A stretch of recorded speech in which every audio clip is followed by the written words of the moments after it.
Olá, está no ar o Vidas e Direitos.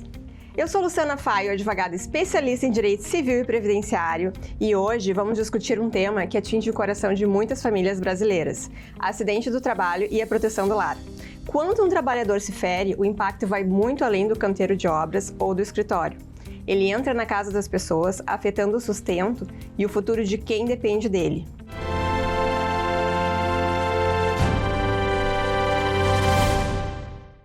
E para tratar desse tema conosco, no bloco Conexão Jurídica, eu conto com a presença do Dr. Tiago Aquines, advogado especialista em Direito e Relações do Trabalho, e a nossa comentarista, doutora Rogéria Bueno, advogada previdenciária. Sejam muito bem-vindos, doutores. É um prazer estar aqui.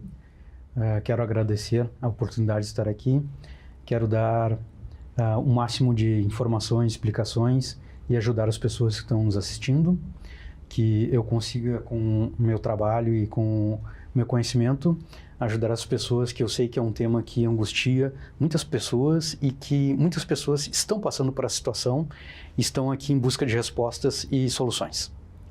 Doutora Luciana, mais uma vez, muito obrigada por estar aqui hoje, agradecendo especialmente ao Dr. Tiago, que tenho certeza que vai contribuir muito com esse tema, que angustia muitas famílias, né, acidente do trabalho.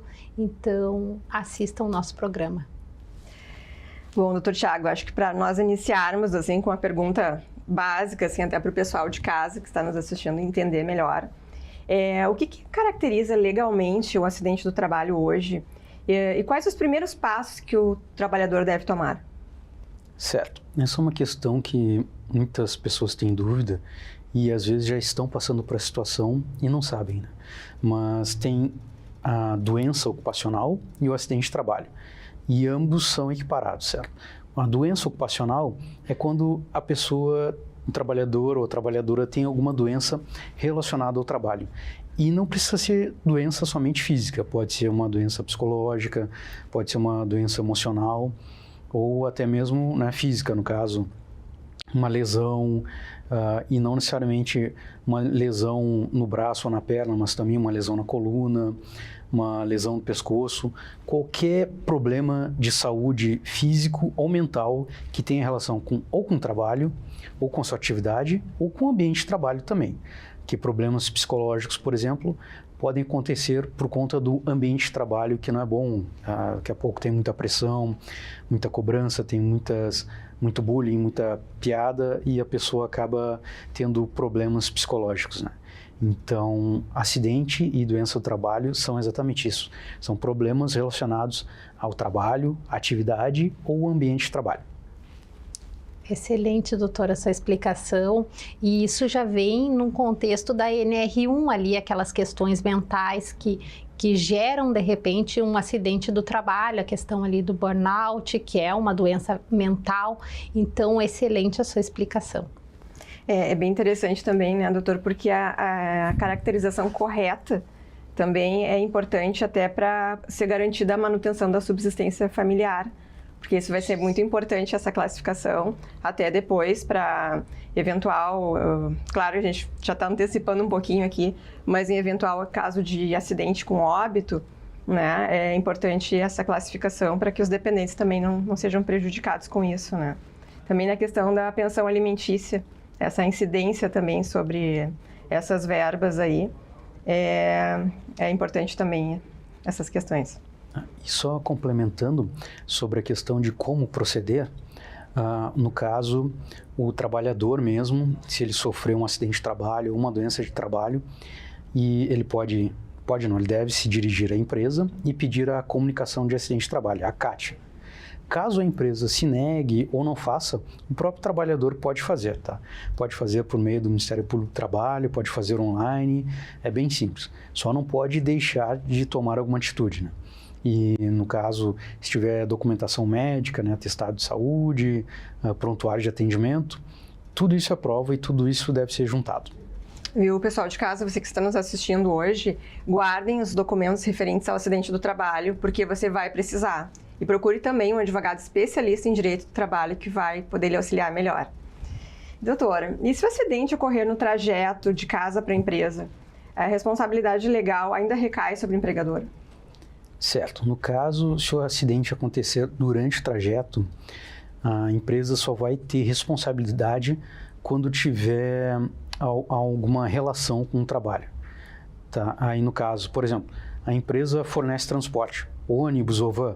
Aí o trabalhador sofre algum acidente de trajeto, responsabilidade da empresa.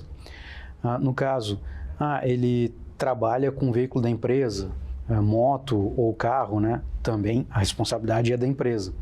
No caso também de chamada jornada extenuante, que é aquela jornada que 3, 4 horas extras, aí está de noite, o trabalhador está cansado, aí também a responsabilidade é da empresa, né? Ou se ele tiver de sobreaviso, ele estiver em casa e foi chamado às pressas para resolver um problema na empresa ou da empresa, também é responsabilidade da empresa.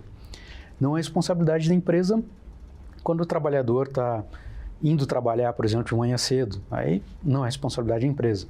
Ou ele está saindo do trabalho para sua casa, retornando, está no horário normal, também não é responsabilidade da empresa. Então tem que cuidar. Tem direito, mas tem esses detalhes, essas observações. Excelente explicação, doutor. Porque nessa questão aí é muito importante para o segurado saber exatamente quais os direitos que ele tem para ir requerer o benefício correto lá no INSS. Uma vez que o auxílio acidentário, o B91, é diferente do auxílio doença puro. Então, é importante ele ter a clareza do que ele tem direito. Exatamente. E esse reconhecimento dessa responsabilidade, ela protege também a segurança econômica do lar, né? Garantindo que o sustento da família não seja prejudicado por riscos inerentes a esse deslocamento também. Então, essas questões aí são bem importantes. E só complementando, não pode haver desvio no trajeto também. Esqueci de mencionar. Por exemplo, o trabalhador estava voltando de casa, mas parou no supermercado, ou foi na casa da mãe, ou foi visitar alguém. Isso pode dar descaracterização do acidente de trajeto. Então, tem que ser casa, trajeto, casa, trabalho, trabalho, casa. E quais as principais verbas indenizatórias que o trabalhador acidentado pode pleitear na Justiça do Trabalho? A questão dos danos materiais, né, que aí no caso seria ressarcimento dos medicamentos, por isso que é importante guardar receita, comprovantes, né, que é para provar que o trabalhador teve gastos ali com medicamentos, né, gastos desnecessários, né, que ele não precisaria ter se não estivesse passando aquela situação, né. Pode ter direito também à estabilidade, né, estabilidade de até 12 meses por conta da sua doença ou do seu acidente, né, danos morais também, né. Então, essas são as principais verbas que o trabalhador pode ter direito. E é importante destacar que quando tem esse benefício, o segurado verificar realmente lá na sua carta de concessão se o seu benefício é o B91, porque se não for o B91, ele não vai ter esse direito de estabilidade de 12 meses. Então, assinale, veja bem a sua carta de concessão.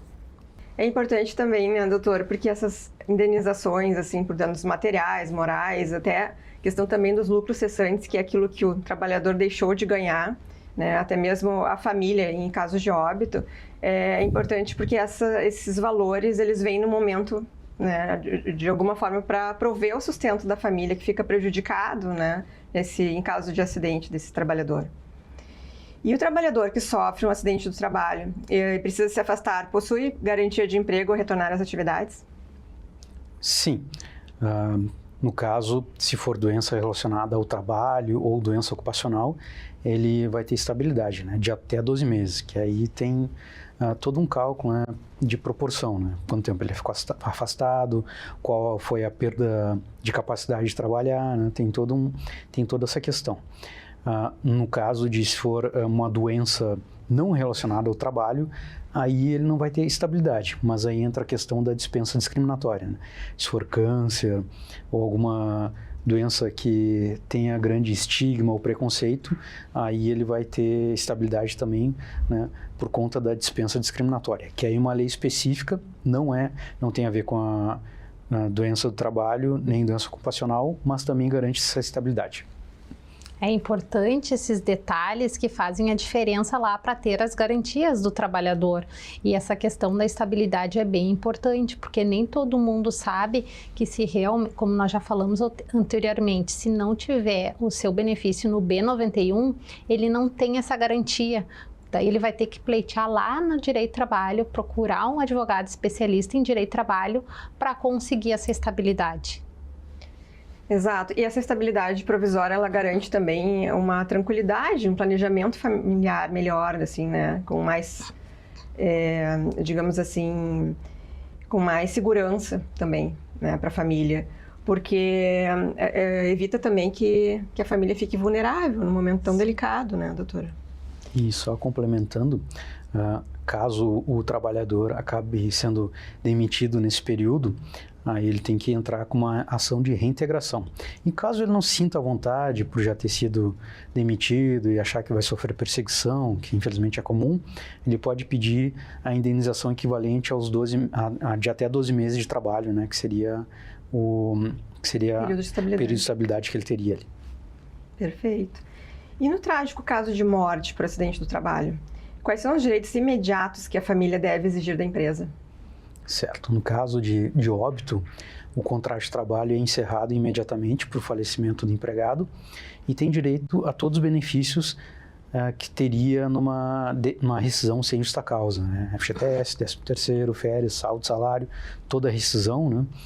E também vai se avaliar a questão da indenização por danos morais, danos materiais, pensão vitalícia para os filhos, né, se tiverem filhos menores de 21 anos que eram dependentes, vai se ver essa questão também. Se tiver cônjuge também, vai se ver essa questão da dependência econômica, né, se o trabalhador ou a trabalhadora era o principal gestor da residência, da casa, né, vai se ver isso também.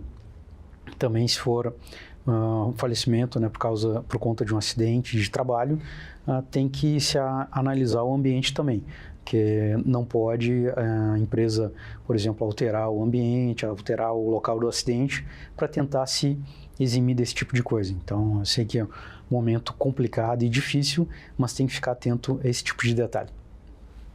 E é complicado nessa situação, e daí como o direito do trabalho e o direito previdenciário trabalham junto ali, essa família vai ter direito à pensão por morte e também decorrente do acidente de trabalho. Então, a família também tem que ter atenção nessa questão, se realmente lá, quando pedir a sua pensão por morte, pedir a pensão por morte decorrente do acidente de trabalho, porque também tem uma diferença. Então, é importante cada detalhe, né, você nos assistir, sabendo de cada coisa que possa prevenir seus direitos.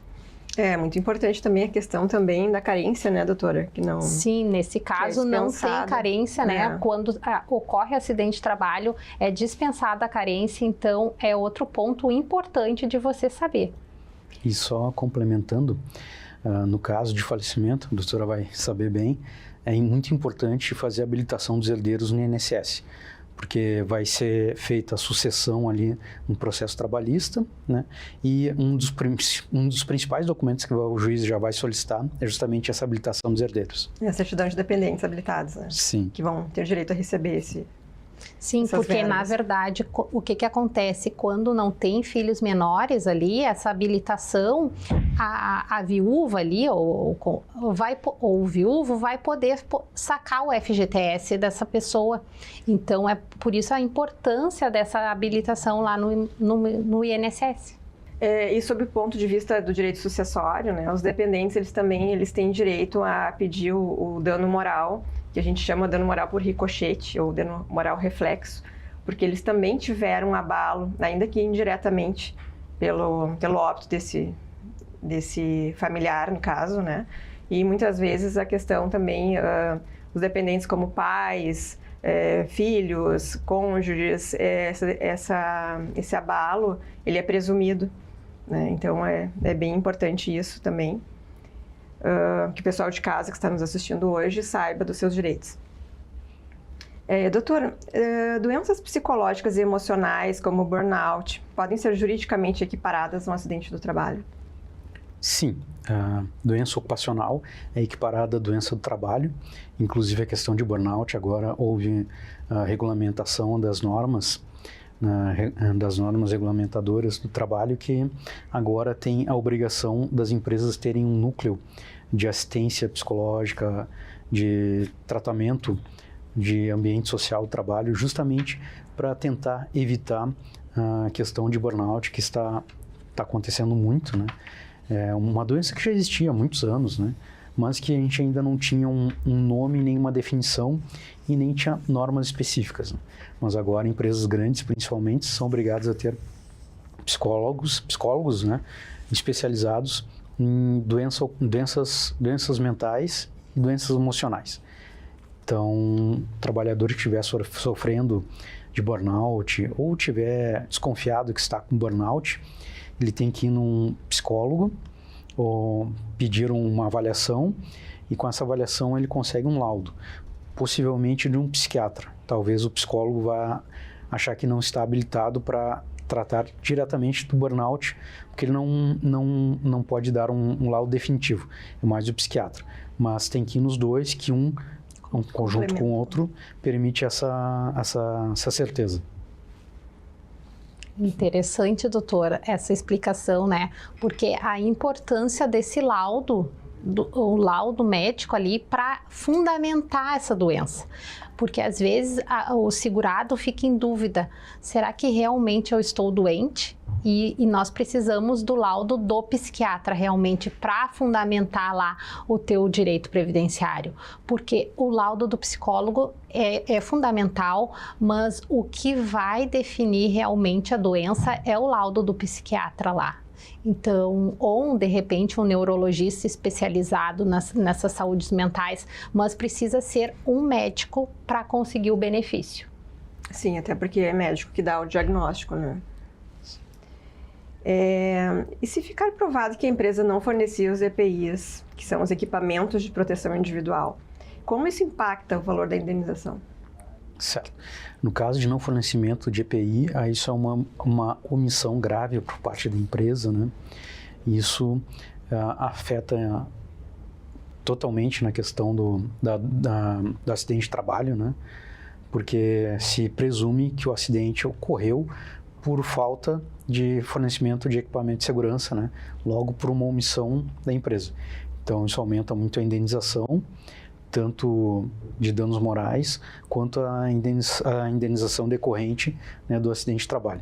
Então o trabalhador tem que ficar atento ali, tem que ver se está sendo fornecido equipamento de segurança, tem que ver se tem ficha, se a empresa tem a ficha ali, tem que ver a validade do equipamento de segurança, que isso é importante também, porque muitas vezes tem equipamento de segurança, mas já não está mais na validade, é no efetivo. Eficácia também, né? E também se aquele equipamento de segurança é adequado para a função, que às vezes a empresa dá só uma botina e uma luva, e a função do que está exercendo ali precisaria de outros equipamentos de segurança, né? Não só aqueles. Então é importante sempre o trabalhador ficar atento. Sei que equipamento de segurança não é a coisa mais confortável do mundo, mas é muito necessário. O trabalhador tem que pensar não só nele, mas também na família dele que está aguardando ele em casa. Principalmente.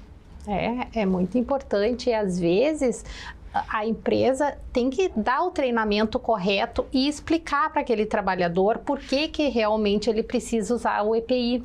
Sabe que esse tempo um segurado que trabalhava na concessionária de energia elétrica, ele estava com frio e queria colocar outra roupa, só que quando tu trabalha em alta tensão, o equipamento de proteção é somente aquela roupa que a empresa te dá para te realmente não sofrer o choque elétrico. Então a importância de usar corretamente o EPI para depois tu não ter, de repente, uma culpa concorrente, né, doutor? E na questão ali, caso tu na questão previdenciária, se tu ficar com alguma sequela e parcial ou permanente ali, tu vai ter também direito a um benefício do auxílio acidente. E é importante também ser dito que essa negligência por parte da empresa em fornecer os EPIs, ela pode gerar, inclusive, uma pensão mensal vitalícia para esse empregador, né, doutor? Isso é importante também porque essa pensão ela vai substituir essa renda que esse trabalhador está deixando de ganhar, porque ele vai ficar impossibilitado, né? E ela vai ser um complemento de renda até para o sustento da sua família, que muitas vezes fica muito prejudicado. E o que acontece com um trabalhador que sofre um acidente de trabalho enquanto atua sem carteira assinada ou na informalidade? Isso ele fica bem prejudicado, né? Porque a questão da informalidade, aí não tem recolhimento de INSS, ele não está segurado, né? Então, assim, tem que entrar com ação pedindo 2 ações. Uma requerendo o reconhecimento do vínculo de emprego, todos os direitos na FGTS, 13º, férias, recolhimento de INSS e, paralelo a isso, junto a isso, uma ação por conta do acidente de trabalho ou da doença ocupacional, que aí uma vai depender da outra, né? Então, é muito importante ficar sempre atento a isso.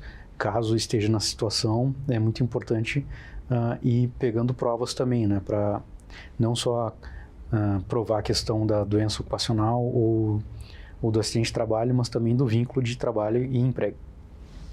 E é importante esse ponto aí, doutor, que na questão, quando tu tá pedindo esse reconhecimento de vínculo, às vezes, se o segurado não estava naquele período ali de graça, né, dentro da qualidade, ele vai ter que esperar essa ação, provar realmente o vínculo para poder ingressar pedindo seus direitos previdenciários. Então, a importância de ter esse vínculo reconhecido é importante para o trabalhador. Então, é importante que ele tenha a sua carteira assinada para depois, quando acontece uma fatalidade dessa, não perder seus direitos previdenciários. E, de repente, em caso de óbito, a viúva ainda vai ter que esperar para provar realmente ali o vínculo, né, do falecido, para depois ela ter direito à pensão por morte. Então, olha o desamparo dessa família. E, doutor, uma pergunta que todo mundo, né, tem dúvida com relação a isso, acredito, inclusive você que está em casa hoje nos assistindo. Esse trabalhador que foi afastado por acidente do trabalho, ele pode ser demitido enquanto estiver afastado? Não, de forma alguma. Isso, caso aconteça, caso ocorra, ele vai ser reintegrado imediatamente. A empresa também vai ser penalizada por conta disso, né? Mas ele não pode ser afastado de forma alguma, não pode ser demitido e não pode ser também que se chama de ócio remunerado, né? Que é afastar o trabalhador do seu trabalho, da sua função, deixar em casa e ficar pagando salário. Isso também não pode, né? Não pode nenhum tipo de retaliação, né? Porque o trabalhador já está vulnerável, ele está em recuperação, né? Ele está em instabilidade, não é porque ele quer, é porque ele precisa, que realmente ele precisa se recuperar, tanto fisicamente quanto psicologicamente, e não pode sofrer nenhum tipo de penalização ou retaliação. Então, o trabalhador tem que ficar bem atento quanto a isso. É importante, esses detalhes fazem a diferença, né?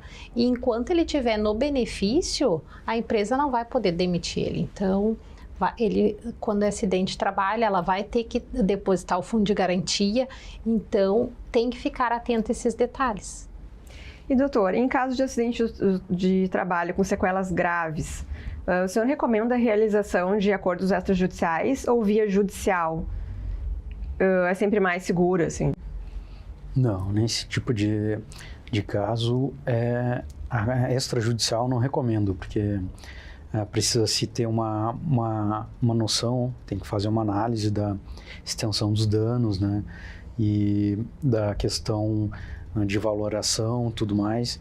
Então, assim, nesse tipo de caso, assim, acordo extrajudicial nunca vai ser benéfico para o trabalhador, né? Sempre vai ser mais benéfico para a questão da empresa.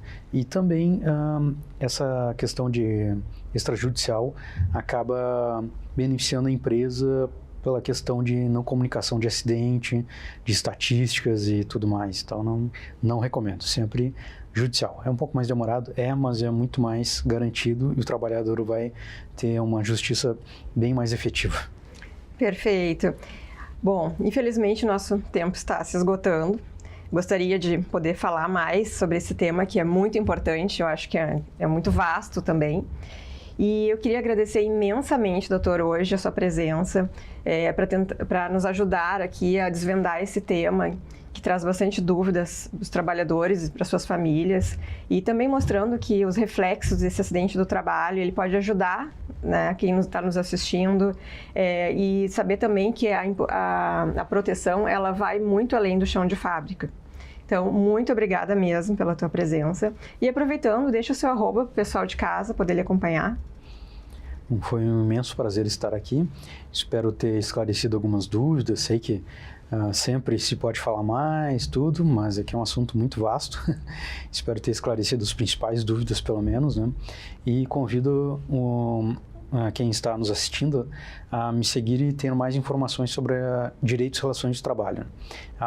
@Thiago Aquines ADV. Fiquem à vontade. Obrigado pela presença, obrigado pelo convite. Fico muito feliz.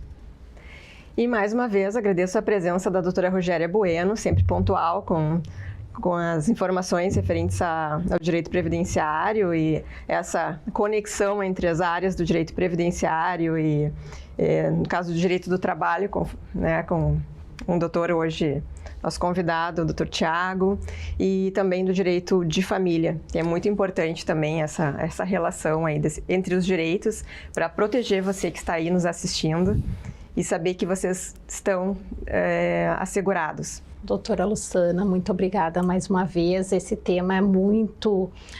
falta realmente tempo aqui para a gente esclarecer, mas tenho certeza que o doutor fez contribuições muito boas aqui. E quem quiser me seguir é Rogéria Bueno ADV. Encerramos esse episódio com uma certeza. A justiça só acontece quando o amparo chega onde a dor se faz presente. O trabalho deve ser fonte de dignidade e nunca de desamparo para o seu lar. Proteja a sua trajetória, cuide da segurança da sua família e não permita que o desconhecimento apague o valor da sua saúde e do seu esforço. E para você que nos acompanhou e ficou com alguma dúvida sobre direito previdenciário, de família e direito do trabalho, mande sua pergunta para @Vidas e Direitos. Que o aprendizado de hoje ajude você a buscar segurança e a exercer seus direitos com consciência e dignidade. Muito obrigada pela companhia e até o próximo Vidas e Direitos, onde a lei encontra a sua história.